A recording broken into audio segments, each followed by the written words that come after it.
দর্শক, ফরিদপুরে দেশ গড়তে জুলাই পদযাত্রায় বক্তব্য রাখছেন এনসিপির আহ্বায়ক নাহিদ ইসলাম। সরাসরি যাচ্ছে সেখানে। অহিংস কর্মসূচি, কিন্তু যদি সন্ত্রাসীরা ফ্যাসিস্টরা আমাদের দিকে আসে, আমরা গণপ্রতিরোধ গড়ে তুলতে কিন্তু পিছপা হই না, লাঠি হাতে তুলতে পিছপা হই না।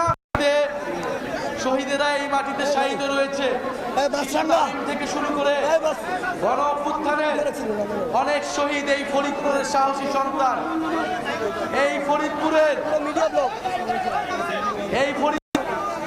আপনারা জানেন, গতকাল গোপালগঞ্জে আমাদের শান্তিপূর্ণ পূর্ব ঘোষিত কর্মসূচিতে আক্রমণ চালানো হয়েছে।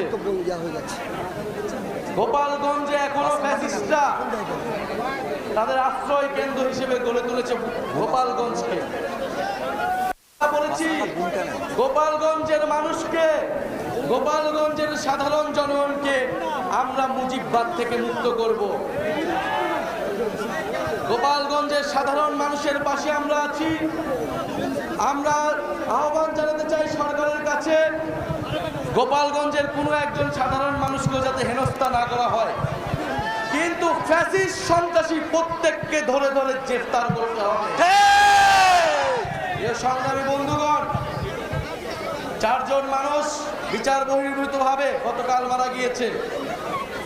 আমরা 5ই আগস্টের পরে বলেছিলাম, সন্ত্রাসীদেরও মানবাধিকার আমরা বিশ্বাস করি। বিচারিক প্রক্রিয়া আওয়ামী লীগ ছাত্রলীগকে গ্রেফতার করতে হবে, বিচারের আওতায় আনতে হবে, কিন্তু আমরা দেখছি গ্রেফতার হচ্ছে না। গ্রেফতার হলে কোর্ট থেকে ছাড়া পাচ্ছে, বিচার প্রক্রিয়া আগাচ্ছে। ফরিদপুরের জুলাই পদযাত্রায় বক্তব্য রাখছেন এনসিপির আহ্বায়ক নাহিদ ইসলাম। আমরা এতক্ষণ সরাসরি ছিলাম সেখানে।